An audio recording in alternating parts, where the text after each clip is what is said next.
Let's talk about Balaam's error, the most common error on the planet. It is the mistake almost everybody makes, and even Christians make this mistake. Hopefully most of them have got over it, but like I say, this is one commonplace error. If you look in Jude verse 11, you see Balaam's error. He ran greedily after profit. And that is the mistake everybody makes.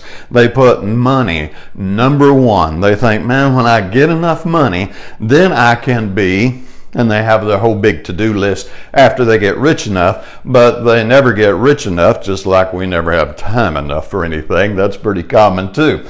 The thing about Balaam that surprises me, I'm a little envious actually. In Numbers 22 through 24, he talked with God. I mean, he had a conversation with God virtually, right? You'll have to go back and read those chapters, but he didn't just read about God in the book. He had an experience with God, right? And I'm thinking, how cool is that, you know? And yet, even after he had that experience with God, he still chose money over God. It was like money had just eaten up his mind, his heart, his ideas so much, he couldn't see God as more important.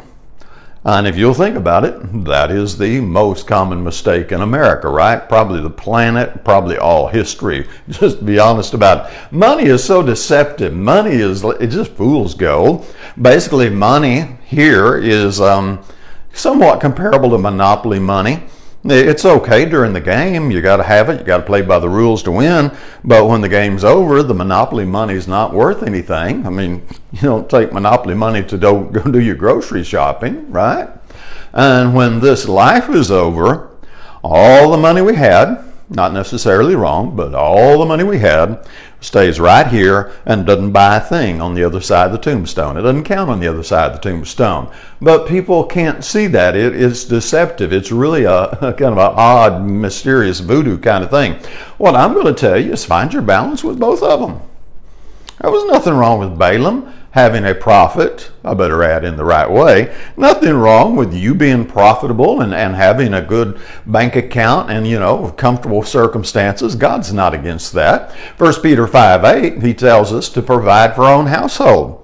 That means we necessarily need to get out there and be profitable in some manner or another. Now, you get to choose whether you're going to do that in an 8-to-5 job or be an entrepreneur or whatever you're going to do. But God tells us Christians, I want you to make some money. In Ephesians 4:28, he says to those who stole, used to be thieves, don't steal anymore, but go to work.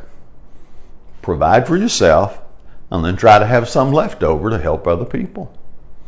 Really simple. And so God's not against us being comfortable. In fact, here in America, we're the top 10% of the world's wealth. We're all doing quite well. I know we don't think we are. But the mistake we make, not exactly like Balaam, but a little bit, is we look way on up the ladder to Bill Gates, older generation, Sam Walton. We look way on up the ladder there and we see all those billionaires, those millionaires, and we go, wow. Now, we forget that 90% of the world is below us, looking up the ladder, going, man, I'd like to live at your house. Tell you what, just let me live in your storage shed or your garage. I don't even need inside, because where you keep your car and your lawnmower is way better than that cardboard box I've been living on the side of a dump. When you start looking at third world countries, we got dogs living better than humans. Yeah, kind of uncomfortable, isn't it? So, Balaam's error, let me get back, quit my rambling. Balaam's error was he got greedy. He let money get out of balance and he let money take priority over God, and that's where he got in trouble. Had he put obedience to God first, then Balaam would have done fine.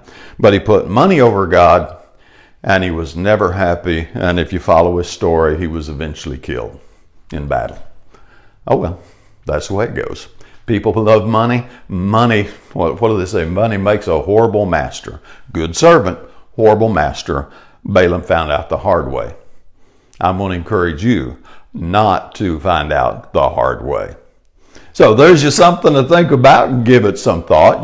Put your comments below. Let's interact a little bit. And as always, have a great day.